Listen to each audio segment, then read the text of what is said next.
अगर आपको लगता है कि रूट स्मिथ से बेस्ट हैं, तो मेरा यकीन मानिए ये वीडियो आपके लिए है।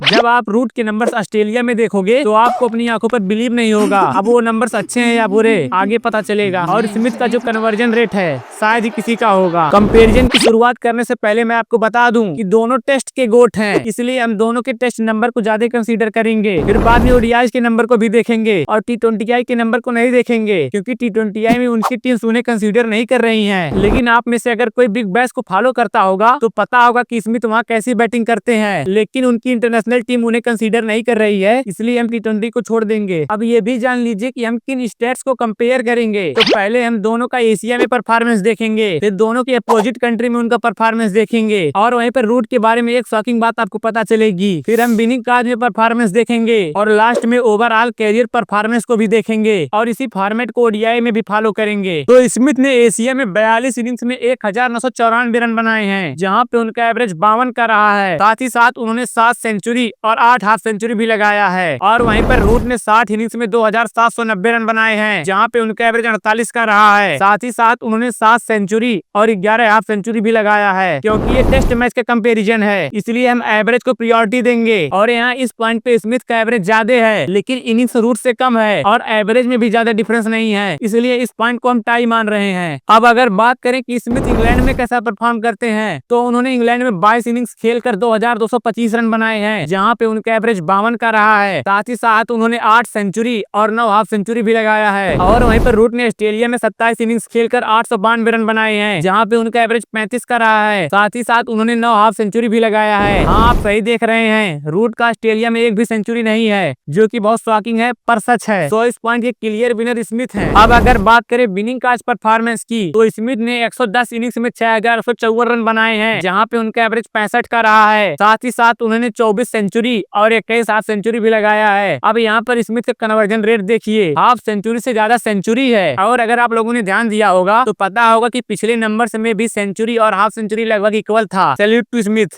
ये अब रूट के नंबर्स भी देख लेते हैं। तो रूट ने 119 इनिंग्स में 6965 रन बनाए हैं, जहाँ पे उनका एवरेज 64 का रहा है। साथ ही साथ उन्होंने 25 सेंचुरी और 28 हाफ सेंचुरी भी लगाया है। यहाँ पर रूट का भी कन्वर्जन रेट बढ़िया है, लेकिन स्मिथ जितना नहीं। अब फिर यहाँ पर विनर डिसाइड कर पाना बड़ा मुश्किल है, क्योंकि दोनों का एवरेज लगभग सेम है और नंबर ऑफ इनिंग्स भी, तो एक और टाई। अब अगर बात करें ओवरऑल कैरियर की, तो स्मिथ ने 206 इनिंग्स में 10,271 रन बनाए हैं, जहां पे उनका एवरेज 53 का रहा है। साथ ही साथ उन्होंने 36 सेंचुरी और 41 हाफ सेंचुरी भी लगाया है। और वहीं पर रूट ने 278 इनिंग्स में 12,972 रन बनाए हैं, जहां पे उनका एवरेज 50 का रहा है। साथ ही साथ उन्होंने 36 सेंचुरी और 65 हाफ सेंचुरी भी लगाया है। अब आप लोग सोच रहे होंगे कि फाइनल विनर कौन है। अगर मैं ईमानदारी से कहूँ तो यहाँ विनर डिसाइड करना रेगिस्तान में सुई खोजने के बराबर है, लेकिन मैं आपको विनर डिसाइड करने का एक तरीका बता सकता हूँ। मान लीजिए आपको स्मिथ पसंद है तो आपके लिए विनर स्मिथ है, अगर रूट पसंद है तो आपके लिए विनर रूट है। चलिए मुझे गाली देना छोड़िए और ओडीआई के नंबर्स देख लीजिए। तो स्मिथ ने एशिया में 38 इनिंग्स खेलकर 1292 रन बनाए हैं, जहाँ पे उनका एवरेज 35 का, स्ट्राइक रेट 83 का रहा है। साथ ही साथ उन्होंने 2 सेंचुरी और 9 हाफ सेंचुरी भी लगाया है। और वहीं पर रूट ने 35 इनिंग्स में 1409 रन बनाए हैं, जहां पे उनका एवरेज 46 का, स्ट्राइक रेट 83 का रहा है। साथ ही साथ उन्होंने 1 सेंचुरी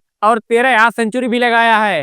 बाय ये लिटिल मार्जिन रूट यहाँ पर विनर हैं, क्योंकि उनका एवरेज बढ़िया है। और अब अगर बात करें अपोजिट कंट्री परफॉर्मेंस की, तो स्मिथ ने इंग्लैंड में 29 इनिंग्स खेलकर 881 रन बनाए हैं, जहाँ पे उनका एवरेज 35 का, स्ट्राइक रेट 83 का रहा है। साथ ही साथ उन्होंने 7 हाफ सेंचुरी भी लगाया है। और वहीं पर रूट ने ऑस्ट्रेलिया में 14 इनिंग्स खेलकर 422 रन बनाए हैं, जहाँ पे उनका एवरेज 35 का, स्ट्राइक रेट 73 का रहा है। साथ ही साथ उन्होंने 4 हाफ सेंचुरी भी लगाया है। अब यहाँ इस पॉइंट पे विनर डिसाइड करना बड़ा मुश्किल है। यहाँ पर एवरेज सेम है, लेकिन स्ट्राइक रेट स्मिथ का बढ़िया है, इसीलिए मैं उनको विनर मान रहा हूँ। अब अगर बात करें विनिंग का परफॉर्मेंस की, तो स्मिथ ने 90 इनिंग्स में 3829 रन बनाए हैं, जहाँ पे उनका एवरेज 51 का, स्ट्राइक रेट 90 का रहा है। साथ ही साथ उन्होंने 10 सेंचुरी और 24 हाफ सेंचुरी भी लगाया है। और वहीं पर रूट ने 88 इनिंग्स में 4255 रन बनाए हैं, जहाँ पे उनका एवरेज 62 का, स्ट्राइक रेट 90 का रहा है। साथ ही साथ उन्होंने 11 सेंचुरी और 25 हाफ सेंचुरी भी लगाया है। इस पॉइंट की क्लियर विनर रूट है। और अब अगर बात करें ओवरऑल कैरियर परफॉर्मेंस की, तो स्मिथ ने 152 इनिंग्स में 5,708 रन बनाए हैं, जहां पे उनका एवरेज 42 का, स्ट्राइक रेट 87 का रहा है। साथ ही साथ उन्होंने 12 सेंचुरी और 34 हाफ सेंचुरी भी लगाया है। और वहीं पर रूट ने 167 इनिंग्स में 6,803 रन बनाए हैं, जहां पे उनका एवरेज 47 का, स्ट्राइक रेट 86 का रहा है। साथ ही साथ उन्होंने 16 सेंचुरी और 41 हाफ सेंचुरी भी लगाया है। अब अगर ओवरव्यू निकाला जाए तो टेस्ट में दोनों बेस्ट हैं, लेकिन ओडीआई में रूट स्मिथ से आगे हैं।